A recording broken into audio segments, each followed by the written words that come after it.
So when does the soul enter the body? Hey guys, it's John here in the studio on a rainy day.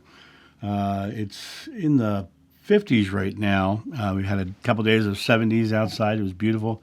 It's in the 50s right now. We're going to be coming back up in the 60s in a couple days. I think spring has sprung. If I look out my window, the trees are starting to bud out and starting to see the leaves coming out for the season. I am deep in some water right now. Yes, it's that time of the year. And I wanted to hop on and talk about this concept of when does the soul enter the body. Someone left a comment on one of the videos about when the soul enters the body. It said the religions are very clear about when it leaves the body, but no one ever talks about when it enters the body. And you're absolutely right. People are very clear about when the soul leaves the body, right?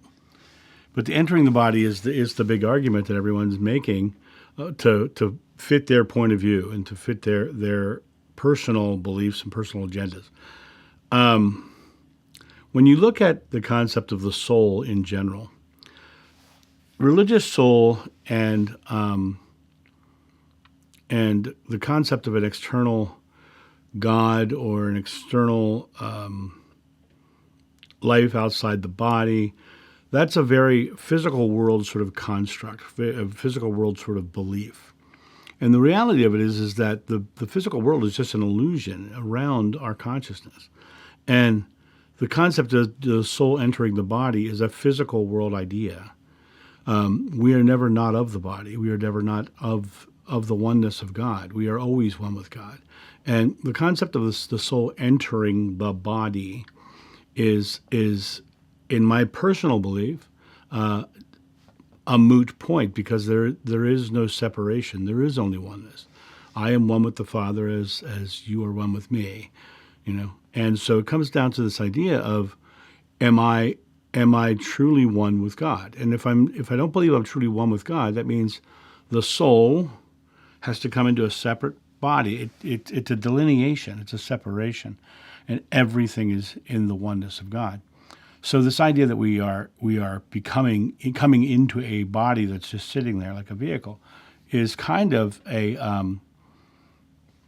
fallacy, because of the reality that if everything truly is one, there's not these separations or ideas of coming into a physical form. Your body is a collection of experiences, and it's in a oneness consciousness with everybody.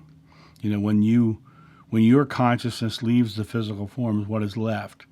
Instantly the body starts to decay. Why does it start to decay? Because you've left the physical form, and the only thing that's left is what the people around you do of that body, and it starts to decay and go away, because now you're processing from the oneness where they're knowing you are gone. They believe you're gone. They know you've left the body, so now the body starts to decay, because that's what death is in the physical. People see it that way. You've got to remember, the Psalm says, though I walk through the valley of the shadow of death, I shall fear no evil. And it goes back to that phrase, shadow of death, the illusion of death, that we can die. It's also the illusion of life, that we are coming into something and living into this life experience, right? Here in the valley of the shadow of death, without the beginning of that idea, there would not be a death at the end. But in reality, it's all illusion. You can look at the wall over there and realize the wall's made of atoms, and the air between you and the wall is atoms, and your eyes are made of atoms. You are in an illusion of an atomic energy in motion. You are in the image of God, and you are never separate from it. You're always within it. So this even the concept of the beginning of life is completely a physical world idea, because life is eternal. You come into experiences. People talk about choosing their life beforehand. They choose potential outcomes. They go, I want to try that thing out. But they always have free will. They always come into the free will. They have free will before birth too, choosing potentials. This experience here, I want to come into that experience there, and they experience it. When my son was in my wife, and my wife did not want to know the sex, And I did, but I respected her beliefs, and she was the one who had to carry the baby. So at one point, I said, "Oh, please, just be a boy." And my son came in with the absolute personality that he has now, and says, "I am a boy." He gave me attitude, right? And I totally felt I had that conversation pre-birth, right? But it wasn't an infant that was saying it. It was a fully developed person who said it. You know, we are the fully developed person at all times. We are the fully developed consciousness at all times. And that concept of the physical world is just the illusion of experience. And we come here to experience the idea of separation, to come to know God and love more fully. But the idea of separation is just an illusion so that we can come back to know our love fully. And we know this is true because we exhale and we release all our fears, right? We people who have near-death experiences cross over and they're like, it's all love, right? That's what I said in my past life regression. It's everything is love. Nothing else matters. Everything is love.